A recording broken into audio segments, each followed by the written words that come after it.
Cinema తెరపై ఈ మధ్య కాలంలో ముఖ్యంగా విలన్ హీరో కంటే పవర్ఫుల్ అన్న మాట ఒప్పుకోవాల్సిందే. ఎందుకంటే పవర్ఫుల్ విలన్ ఉన్నప్పుడే హీరో క్యారెక్టర్ ఎలివేట్ అవుతుంది. పాత సినిమాల్లో అలా ఉన్నప్పటికీ కూడా ఈ మధ్య కాలంలో విలన్ చిత్రీకరణలో ప్రత్యేకంగా దర్శకులు శ్రద్ధ వహిస్తున్నారు. అండ్ ఆ కోవకి చెందిన విలన్స్ జాబితాలో మనకి అందరికీ సుపరిచితులు నాగమహేష్ గారు. నాగమహేష్ గారు దాదాపు 40 చిత్రాల్లో నటించారు. అండ్ మెగాస్టార్ చిరంజీవి గారి చేతుల మీదుగా ఇంట్రొడ్యూస్ అవ్వడం ఆయన జీవితంలో ఒక అదృష్టం అని చెప్పాలి. సో వారి ప్రయాణం గురించి వాళ్ళు మాట్లాడదాం. నాగమహేష్ గారు నమస్కారం సార్. నమస్తే మేడం. సో ఎలా ఉన్నారు సార్? ఎక్కడ వారు సార్ మీరు actually originally? Native of Hanuman junction అండి, కృష్ణా డిస్ట్రిక్ట్, ఆంధ్రప్రదేశ్. రైట్. ఎలా ఉంది సార్ యాక్టింగ్ కెరియర్? అండ్ చాలా బాగుంది. విలని ఎలా ఉంది? విలని ఇంట్రెస్టింగ్ ఉంటుందండి. మామూలుగా విలన్లు అందరూ మంచి వాళ్ళని విన్నాను. అంటే అలానే హీరోలు మంచివారు కారణం కాదు, విలన్లు మంచి మనసున్న వ్యక్తులు ఉంటారని చెప్పి అంటారు. కరెక్ట్. నా విషయంలో కూడా అది రుజువు అవుతుంది. Right sir. ఈ గత కొన్ని రోజుల్లో చేసిన అంటే కొన్నేళ్లలో మీరు చేసిన సినిమాల్లో మీకు బాగా మీరు పవర్ఫుల్ అని ఫీల్ అయిన క్యారెక్టర్? పవర్ఫుల్ అని ఫీల్ అయింది అఖండ. చాలా మంచి పేరు తెచ్చిపెట్టిందండి. చాలా మంచి పేరు తెచ్చిపెట్టింది. అఖండ సినిమా చాలా బాగుంది సార్, అద్భుతమైన సినిమా. అసలు ఆ పవర్స్, ఇది నాకు ఆ ఫస్ట్ హాఫ్లో హీరో గారు అరెస్ట్ అయిపోయి జైలుకి వెళ్ళటం, ఆ సీన్లో ఎలాగా ఇంటెన్సిటీ, ఆ పాపలు అలా బతికించాలనేది, ఆ సీను ఆ ఫ్యామిలీని కాపాడే ప్రయత్నంలో చనిపోవటం, అది చాలా మంచి పేరు తెచ్చిపెట్టింది. చాలా ఎమోషనల్ సీన్ అది వచ్చిందండి. ఇంకా పవర్ఫుల్ రోల్ అంటే జాంబిరెడ్డిలో మెయిన్ విలన్గా చేయటం, అవి ఉప్పిన మంచి వేషాలు అనేవి. రంగస్థలం అల్టిమేట్. రంగస్థలం సమంత తండ్రిగా అది చాలా, ఆ సినిమా కూడా చాలా అద్భుతం సార్. సుకుమార్ గారి దర్శకత్వం ఒక కొత్త స్కూల్ అనిపిస్తుంది. అవును సార్. చిరంజీవి గారితో మీ పరిచయం అసలు ఎలా ఏర్పడింది సార్? ఎలా అంటే, నేను చిరంజీవి గారికి వీరాభిమాని అండి. ఆయన ప్రజారాజ్యం పార్టీ పెట్టినప్పుడు మీరు పాంఫ్లెట్లు వేశారు, అది తెలుసు, అది కొంత తెలుసు. అక్కడి నుంచే పరిచయం. అదే పరిచయం. అది నన్ను చిరంజీవి గారిని పరిచయం చేసింది. పార్టీ కావాల్సిన కంటెంట్, ఇన్ఫర్మేషన్ అంతా కూడా ఇస్తుండేవాడిని బిహైండ్ ద స్క్రీన్. ఆ పరిచయం ఒక 5-6 ఏళ్ళ పాటు ఆయనతో నేను కొనసాగాను. ఎప్పుడు మన అవసరం ఉందంటే అప్పుడు పిలిచేవాళ్ళు ఆఫీస్ నుంచి, నేను వెళ్ళేవాడిని.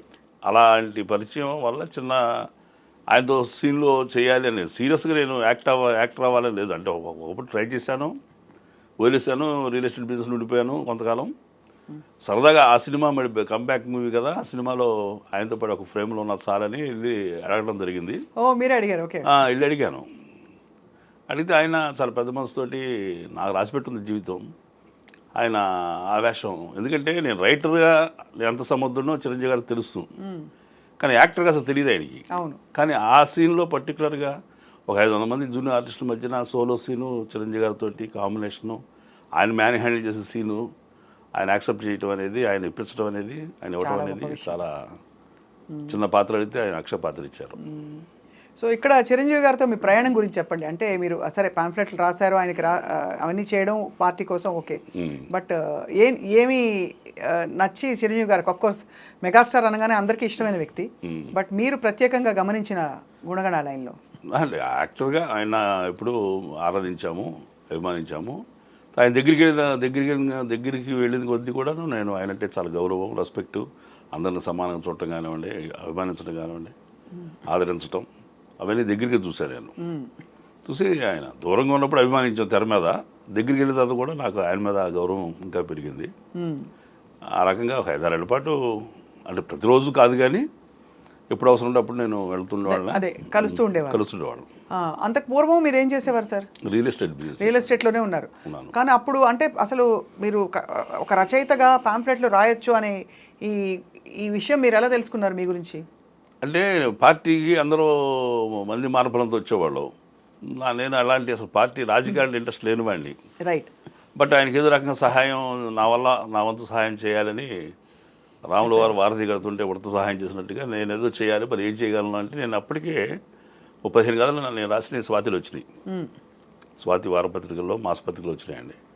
రచన ఒకటి ఉంది కదా మన దగ్గర, దీంతో ఏమైనా చేయగలుగుతాం ఆయనకి అంటే, కొత్తగా ఏం చేయగలుగుతామని తెగ ఆలోచిస్తే మంచి మార్గం దొరికింది.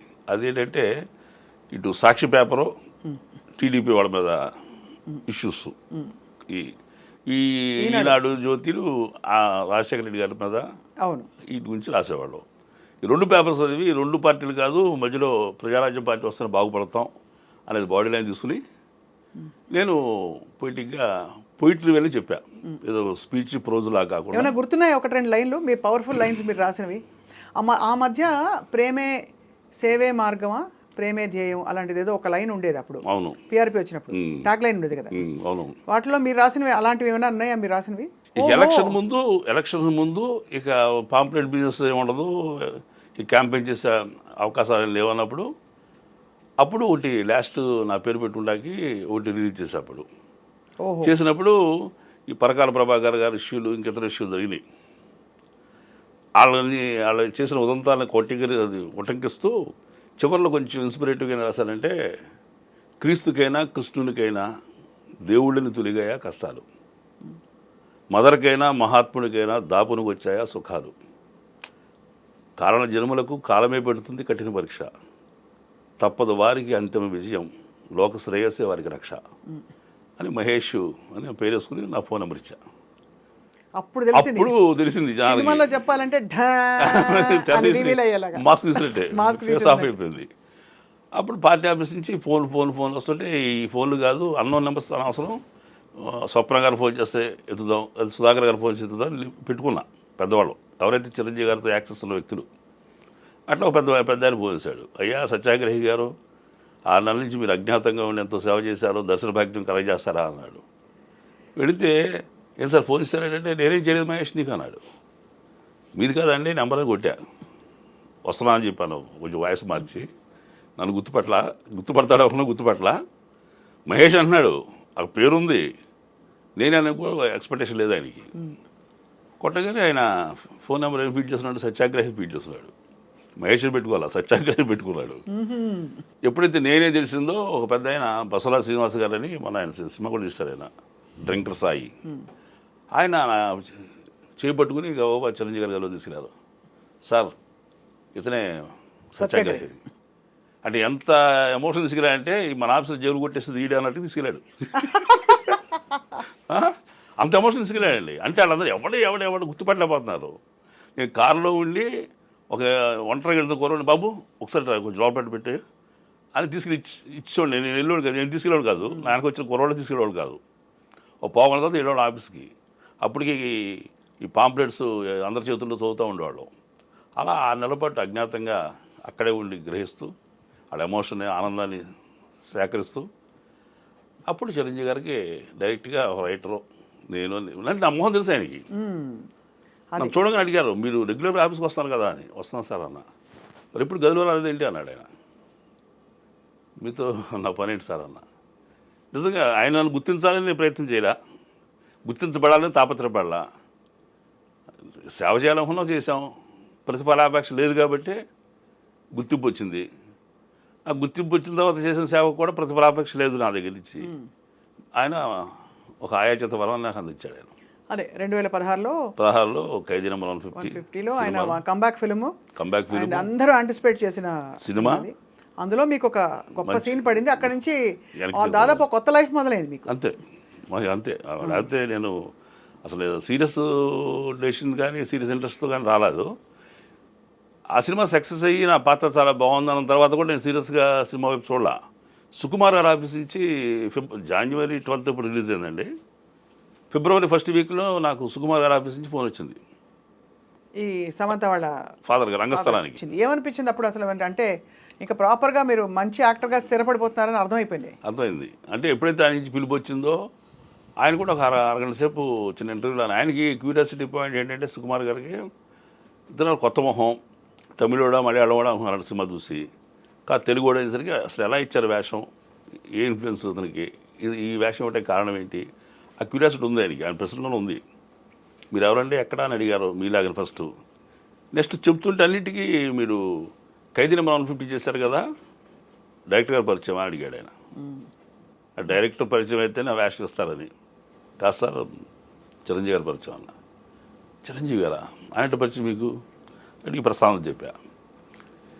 ఇలా ఎప్పుడైతే ఇవన్నీ నేను రైటర్నని, స్వాతికి రాశానని, చిరంజీవి గారితో ట్రావెల్ చేశానని ఇవన్నీ తెలిసినాయో ఆయనకి మంచి వేషం ఇవ్వాలని అనిపించి రంగస్థలంలో సమంత పాలన చేశారు. ముందు యాక్చువల్ నన్ను పిలిచింది కూడా ఇన్స్పెక్టర్ వేషానికి. రామ్ చరణ్ గారిని స్టేషన్లో కొడతాడు ఇన్స్పెక్టర్. ఒకటే సీను, అటు తండ్రిని మ్యాన్ హ్యాండిల్ చేసి కొడుకుని మ్యాన్ హ్యాండిల్ చేసిన పోలీసులు ఈడే అని చెప్పి నాకు ముద్రేద్దామని ఆయన ప్రయత్నం ఉంది. ఈ విషయాలు తెలిసేసరికి ఎక్స్ట్రా క్యాలిక్యులర్ యాక్టివిటీస్ ఆయన కొంచెం గౌరవంతో మంచి ఆఫర్ ఇచ్చారండి. ఇక మళ్ళీ నేను జీవితానికి తిరిగి చూడాల. అదే వరుస పెట్టి మీకు మంచి మంచి సినిమాలు, గొప్ప క్యారెక్టర్స్. వస్తాను. రజాకార్లో కూడా చాలా మంచి వేషం చేశాను. మంచి వేషం చేశారు మీరు చాలా. అవును. సో మీ యాక్టింగ్ ప్రయాణంలో సార్ ఇప్పుడు దాదాపు అందరూ పెద్ద హీరోలతో నటించారు మీరు. అఖండ బాలకృష్ణ గారు, చిరంజీవి గారు అయింది, రామ్ చరణ్ గారు అయింది, ఇంకా దాదాపు 40 సినిమాలు అంటే ఈ టైంలో చాలా ఎక్కువ. చేయని పెద్ద యాక్టర్స్ ఎవరంటే ప్రభాస్ గారు చేయలేదండి ఇంతవరకు. ఆ సినిమాలో కాంబినేషన్ కాకపోయినా సినిమాలో చేయలే. అల్లు అర్జున్ గారి సినిమా చేయలే. జూనియర్ ఎన్టీఆర్ గారి చిన్న వేషం పెట్టి అరవింద సమేత చేశా. మహేష్ బాబు గారి మహర్షి చేశాను. కాంబినేషన్ చేయలేదు కానీ సుకుమార్ గారు అప్పుడు కాస్ట్ చేశారు కదా మిమ్మల్ని మంచి రోల్లో. తర్వాత పుష్పాలో మీరు లేకపోవడం కొంచెం ఆశ్చర్యమే. ఆశ్చర్యం ఏంటి, పిలిపించారండి. పుష్పకి పిలిపించారు. ఇక్కడి నుంచి అర్జెంటుగా మహేష్ తీసుకురండి అని చెప్పంటే మార్నింగ్ 6 o'clock కార్లో బయలుదేరాము. 4 o'clock ఇప్పుడు కాకినాడ చేరాము. కాకినాడకి రెస్ట్ తీసుకోమన్నారు. నెక్స్ట్ డే సాయంత్రం షూటింగ్ అన్నారు. నెక్స్ట్ డే సాయంత్రం మేకప్ వేసి ఆ మురుగన్ వేషానికి ఆయన నన్ను అనుకున్నాడు. ఆయన అదే అనుకుని నన్ను షిప్ కూడా ఎక్కమన్నారు. షిప్ కూడా ఎక్కిన 5 నిమిషాల్లోనే ఆయనకి ఏదో ఫీలింగు. అప్పటికి ఉప్పెన్ చేస్తున్నా, ఉప్పెన్ రిలీజ్ కూడా అయిపోయింది. మహేష్ గారు కిందకు వచ్చాడు అన్నాడు. ఆయన కిందకు వచ్చిన తర్వాత మీరేమనుకోవద్దు వెళ్ళిపోండి అన్నారు. నేను తెల్లమొహం వేసా. వెళ్ళిపోమంటారు సార్ అన్న. నేను ఏదో మిమ్మల్ని వాడుదామని చెప్పి అనుకున్నా కానీ ఇక్కడ నేను మ్యాజిక్ చేయటా కూడా ఏం లేదండి. అతను హీరో వేరే చోటుకు వస్తాడు, మళ్ళీ ఆడేది తమిళన్ దగ్గరికి. చిన్న బేరసారాలు 2-3 చిన్న డైలాగులు ఉంటాయి. క్యారెక్టర్ ఎక్స్పోజర్ ఉండదు, నేను చేయటానికి ఏమైనా ఉండదు. మీరు వాడుకుందామన్నా కానీ మీరు మంచి వేషం చేస్తున్నారు కదా, మీరు ఏమనుకో వెళ్ళిపోయినా చిన్న వేషం అయిపోతుంది మీకని ఫీల్ అయితే చాలాసేపు ఫీల్ అయ్యాడంట. పక్కన డ్రాగన్ మాస్టర్ ఉన్నారు, ఆయనతో కూడా ఆయన. మీరు డిసప్పాయింట్ అయ్యారా? అయ్యాను. బట్ ఆయన చిన్న వేషమైంది దీనికని గౌరవించాడు అనేది చాలా ఆనందపడ్డా. ఆయన దృష్టిలో నేను చాలా పెద్ద యాక్టర్ అనమాట, ఒక వాల్యుబుల్ యాక్టర్ అనే విషయం నాకు రుజువైంది. మీరేమనుకోద్దు, పార్ట్ 2లో మీరు చదువు కానీ మీరు మంచి వేషం చేస్తారన్నాడు ఆయన.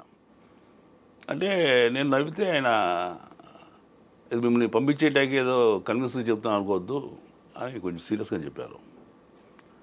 సార్ నేను ఆ మనసులో మాట చెప్పను మీకు అన్న, చెప్పండి అన్నారు. ఒకవేళ పుష్ప 2లో కూడా చేయలేకపోతే చేస్తున్నారు అన్నాడు. చెప్పను సార్, చేయలేకపోతే అరే మన మహేష్కి మనం ఇవ్వలేకపోయామే అని మీరు ఫీల్ అవుతారని నేను నమ్ముతా అన్న. తప్పడు కొట్టేశాడు ఆయన. సూపర్ అండి, మీరు అదే పాజిటివ్గా ఉండండి, ఖచ్చితంగా మనం చేస్తున్నాం అన్నారు. కానీ పుష్ప 2 చేయలే. ఎందువల్ల చేత ఏం మరి దాంట్లో నాకు తగ్గ వేషం నేను అనుకోవడం సార్. అంటే కాస్టింగ్ అంటే ఇప్పుడు ఆయన దృష్టిలో మంచి యాక్టర్ ఉన్నానండి. నేను అదే చెప్పా, రంగస్థలంలో చేసిన వాళ్ళు ఎవరిని ఉప్పెనకి రిపీట్ చేయమన్నారు. ఫస్ట్ డే నేను ఉప్పెన ఆఫీస్కి వెళ్ళి బుచ్చిబాబు గారి ఆఫీస్కి కలుద్దామని అడిగితే ఆ స్టాఫ్ సార్ ఈ సినిమాలు మీకు ఉండదు సార్ అన్నారు. దేనికన్నా రంగస్థలంలో చేసిన వాళ్ళు ఎవరిని మేము ఎంటర్టైన్ చేయట్లేదు అన్నారు. దేనికంటే హీరో తాలూకు hero, same production house, Sukumar గారి శిష్యుడు, periodic movie, same village backdrop, ఇది కూడా రంగస్థలం 2 అయిపోద్దని చేయదలుచుకోలేదని అన్నాడు. మీ ఆలోచన రైటే, నువ్వు సరే వచ్చిలేని చెప్పి సార్ కన్నా అనుకోకుండా మరి వాళ్ళ ఎవరిని పక్కన పెట్టారు కానీ మొత్తం నాకు I got a call. Right, చాలా మంచి వేషం చేశారు విజయ్ సేతుపతి గారితో. మరి అది నేను కోరితే రాలేదు, కోరుకున్నా రాలేదు.